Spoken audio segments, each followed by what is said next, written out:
20년 인연을 강조해 주셨는데 어제 윤석열 대통령이 현장에서 입었던 패딩도 화제가 됐습니다.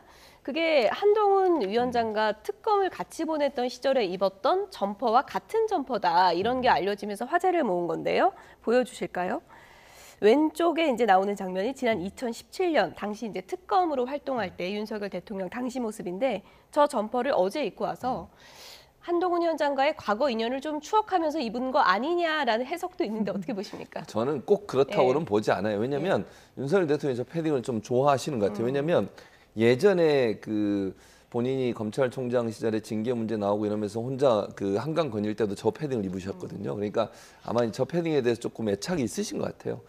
이제 그거보다는 저는 이제 패딩을 저걸 입었냐 안 입었냐보다는 윤석열 대통령 입장에서도 한동훈 비대위원장의 어떤 이 갈등 구조가 점점 커지는 것을 좋아하지 않다고 저는 생각해요. 그것이 본인한테도 절대 좋은 영향을 미칠 거라고 보지 않거든요. 왜냐하면 이게 너무 강하게 나가다 보면 당무에 개입하고 그다음에 당의 영향력을 행사하는 부분이 부각이 되면서 본인한테 정치적 또는 법적인 문제를 제기하는 부분들이 강해질 수 있어요. 그런 부분들이 좀 부담됐던 것 같고 아마도 이제 윤석열 대통령 입장에서는 한동훈 비대위원장을 만나서 직접 본인의 입으로 의사를 전달하는 게 필요하다고 판단했을 것 같아요. 그게 사실은요 더 무게감이 있어요. 근데 물론 열차 안에서 뭐 다양한 얘기를 하지 않았겠지만 명확하게 서열 정리를 저는 했을 거라고 생각합니다. 개인적으로. 윤석열 대통령 입장에서 불쾌함을 표현했을 거라고 봐요. 전혀 그걸 표현하지 않고 그냥 넘어왔다 그렇게 보지는 않고요.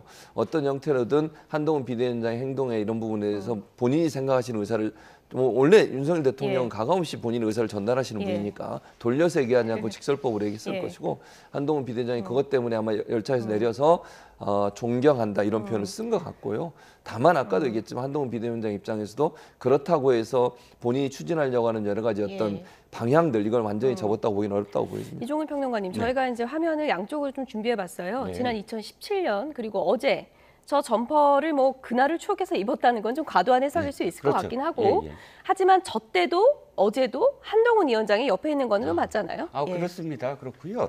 일단 저도 교수님 의견에 동의하는 게 김건희 여사가 이런 얘기를 한 적이 있어요. 패딩 입지 말라고. 패딩 입지 말라. 저 패딩 입지 말라고. 그러니까 좀 후줄근해 보인다라고 생각을 하시나 봐요. 김건희 여사는. 근데 그럼에도 불구하고 어쨌든 옷이 갖고 있는 애착의 이유가 있을 거예요. 그 이유는 자신의 마음을 또 나타내는 것이거든요. 둘 다 저는 뭐 꼭 한동훈 위원장 때문이다 아니라 서천 현장이라는 것도 사실 이유가 있다. 즉 뭐 상인분들이 지금 자신의 어떤 터전을 잃어버리는 어떤 상황인데 거기서 내가 가서 어떻게든 지원을 해야 되는 어떤 메시지를 해야 되고 그렇다면 이게 좀 급박한 상황 그리고 내가 무엇인가 국정 운영의 결과를 내야 되는 상황 이런 마음가짐이 아마도 패딩으로 나타난 게 아닌가 싶습니다.